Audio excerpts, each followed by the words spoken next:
Oi! Agora a gente vai falar um pouquinho sobre botânica e a gente vai ver um pouquinho sobre a questão da sistemática, divisão, um pouco da reprodução. Um primeiro ponto essencial para a gente saber é que existem vasos condutores. Algumas plantas possuem esses vasos condutores e outras não, e isso é uma das grandes primeiras divisões que a gente vai ter dentro desse reino.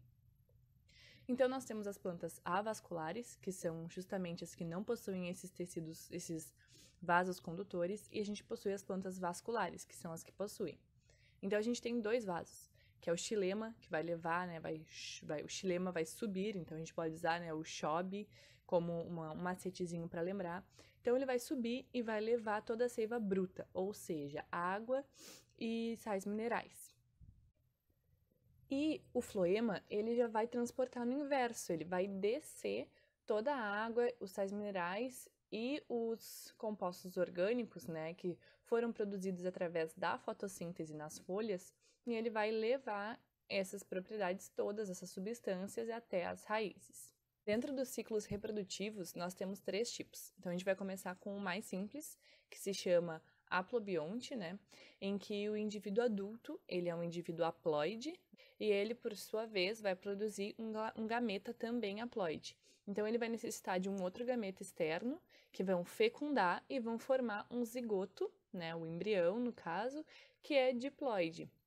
Esse embrião, esse zigoto, ele vai sofrer uma meiose, que é chamada de meiose inicial, ou então meiose zigótica, e aí vai formar os esporos, que vão ser haploides, depois da meiose, porque a meiose reduz, né? Ela divide. E aí esses esporos depois vão vir a se tornar os adultos haploides novamente. E aí a gente tem o segundo ciclo, que é o ciclo diplobionte. Nesse ciclo, os adultos, eles são diploides. Então, eles vão sofrer uma meiose para reduzir a quantidade de gametas, formando os gametas haploides, que vão necessitar de um outro gameta externo para poder fecundar e formar o zigoto, por sua vez, diploide também. Esse zigoto, ele sofre uma mitose, ou seja, não tem alteração, vai seguir sendo diploide também. Nesse ciclo, a meiose é chamada de meiose final, ou então de meiose gamética, né? Porque ela vai dar origem aos gametas. No último ciclo que a gente vai ver, que é o ciclo haplodiplobionte, ele é um ciclo mais comum, também conhecido como metagênese. A gente vai ter a presença de dois adultos. O primeiro adulto, então, vai ser um adulto diploide, um adulto que vai formar o adulto esporófito, né? E através de uma meiose, que é chamada de meiose intermediária, ou então meiose espórica, ela vai formar os esporos, que serão haploides, porque a meiose reduz. Esses esporos haploides vai formar o adulto haploide, que é chamado gametófito. Esse adulto ele vai sofrer mitose, então ele vai continuar com a mesma quantidade e vai formar gametas haploides, que vão precisar de um gameta externo para fecundar e formar o nosso zigoto diploide. E aí esse zigoto, por sua vez, vai se formar num adulto, né, no esporófito novamente, porque é um ciclo, né? As briófitas, então, elas possuem tanto reprodução assexuada, né, por aposporia, por apogamia, por propágulos, e também elas possuem a reprodução sexuada. A reprodução sexuada, no caso das briófitas, ela necessariamente precisa de água para poder espalhar, né, os seus esporos e tudo mais, para poder existir essa fecundação.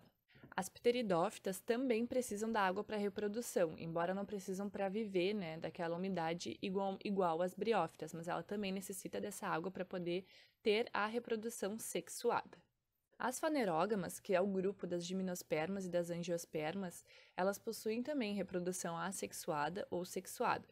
A reprodução assexuada pode ser por estaquia, por mergulia, por auporquia, por enxertia, e daí esses todos são métodos, a maioria, né, ocorre naturalmente, mas muitos foram implementados pelo homem.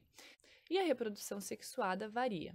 Então, a gente vai ter nas gimnospermas uma reprodução que vai depender da polinização, da germinação e da fecundação. E agora a gente vai ver o ciclo pela imagem, que eu acho que fica um pouquinho mais interessante para a gente conseguir entender. Bom, nesse ciclo reprodutivo, a gente tem então, né, o esporófito já tendo uma heterosporia, então a gente vai ter os esporos formando diferentes, né, esporângios. Então, o que é formado, né, os esporos formados no microsporângio vão formar os gametófitos masculinos, e os esporos que são formados no megaesporângio formarão os gametófitos femininos. Os esporos desse microsporângio são chamados de micrósporos, ou também são chamados de pólen. Eles se agrupam então nos estróbilos microsporangiados. Já os megasporângios, eles estão agrupados nos estróbilos ovulados, que foram as escamas ovulíferas.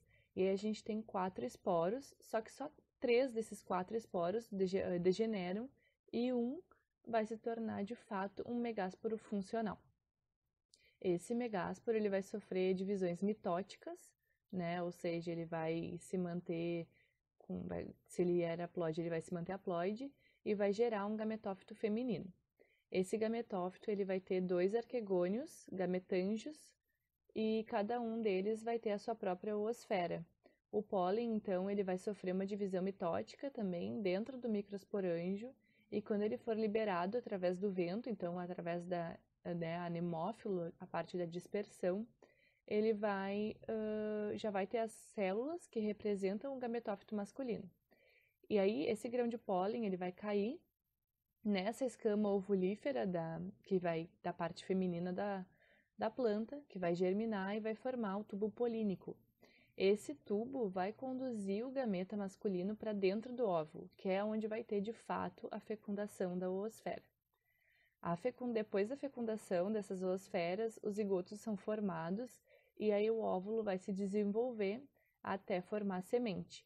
Essa semente vai servir para proteger os embriões, tá? Como os gametas são haploides, quando eles se juntam, eles formam então um zigoto diploide, que vai se desenvolver no embrião, que também vai ser diploide, e depois da dispersão e da germinação da semente, vai ter o desenvolvimento então de um embrião, né, numa planta pequena, que vai crescer e vai dar origem ao esporófito adulto, que é o que a gente enxerga, então, por exemplo, a araucária, o pinheiro e tudo mais. Muito bem.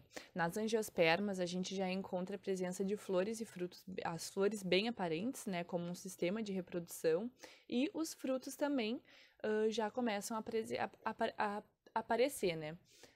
As angiospermas, então, elas possuem um ciclo também complexo, que a gente vai ver agora também com uma imagem da mesma forma.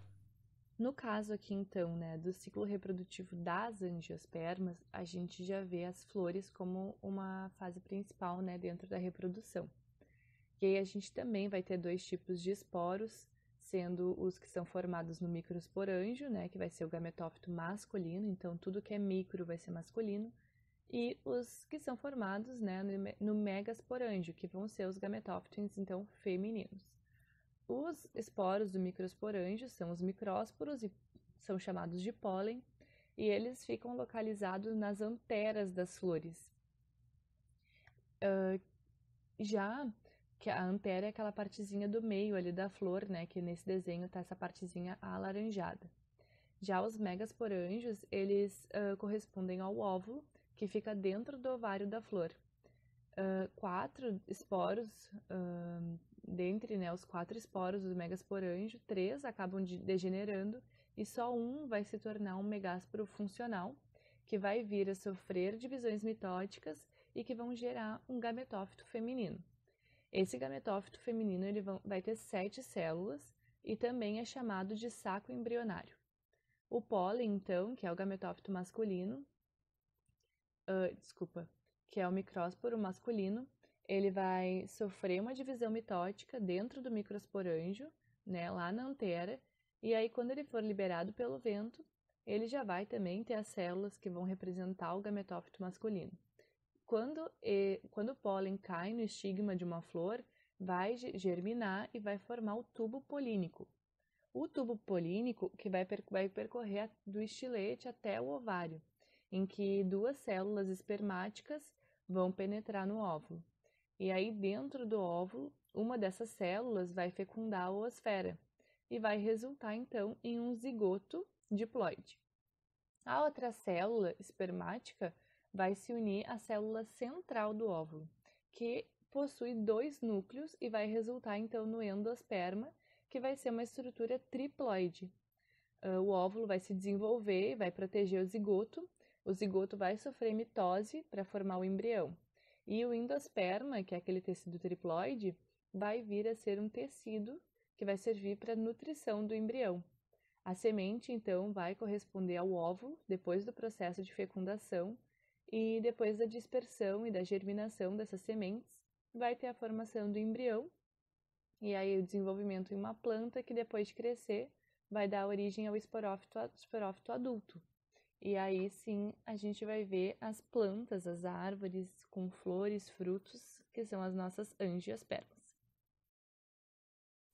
Por as angiospermas produzirem flores, elas conseguem ter diferentes tipos de polinização, podendo ser anemófila, que é através do vento, podem ser entomófilas, que é através dos insetos, ornitófilas, que é através das aves, né? Então é muito comum por causa dos frutos.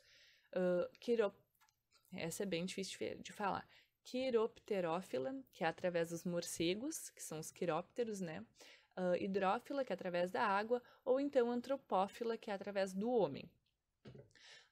Uma coisa importante que a gente vai ver é que as plantas elas são divididas em 3 níveis, isso né, nos livros didáticos, que é a questão dos vegetais inferiores, intermediários e superiores, e a gente começa no mais basal, que são as briófitas, que são os vegetais simples, dependentes de um ambiente terrestre bem úmido, dependente da água para poder reproduzir, são plantas de sombra, e apresentam, então, né, 3 tipos de reprodução, que é a reprodução gamética, reprodução espórica e a reprodução vegetativa. Entrando nas traqueófitas, que são essas plantas que já possuem uns vasos condutores, e a gente entra nas pteridófitas, que é o grupo das samambaias, dos xaxins, e elas já possuem, então, né, raiz, caule e folha verdadeiro, ao contrário das briófitas, e são dependentes da água para a fecundação. Nas gimnospermas, elas são plantas que marcam então o aparecimento das sementes. É o primeiro grupo que a gente vai ter sementes. E por causa disso, elas acabam por desenvolver heterosporia, que é justamente a produção de um esporo masculino, que é chamado de micrósporo, né, nesse caso, e de um esporo feminino, que é chamado de megásporo. Uma questão importante nesse grupo é que as gimnospermas, as grandes florestas de araucária que a gente tem aqui no Brasil, elas foram perdendo espaço, né, ao longo dos anos, e hoje em dia a gente tem em torno de 3% só da área original, sendo só 1% uma área intacta. Então é uma questão bem problemática por causa de antigamente, né, que era muito consumido as madeiras. As angiospermas, que é o grupo mais evoluído, né, das plantas, eles já têm uma conquista plena do ambiente terrestre, não dependendo mais da água, já apresentam flores e também apresentam frutos. Esses frutos acabam sendo como um auxílio, né, para o mecanismo de dispersão, que daí a gente viu, né, que é facilitado porque vários animais acabam por dispersar essas plantas. A flor, então, ela possui 4 tipos de folhas modificadas, sendo 2 verticilos férteis, né, que é chamado de androceu ou estames, e gineceu ou pistilos ou carpelos, né, depende do nome, e 2 verticilos que são estéreis, e daí é o perianto, né, que formam o perianto, que é o cálice, que é formado por sépalas, e pela coroa, que é formado pelas pétalas. E elas apresentam diferenciações das plantas entre as dicotiledôneas e as monocotiledôneas. Então é isso, eu espero que vocês tenham entendido e tenham aproveitado um pouquinho dessa videoaula. Beijo!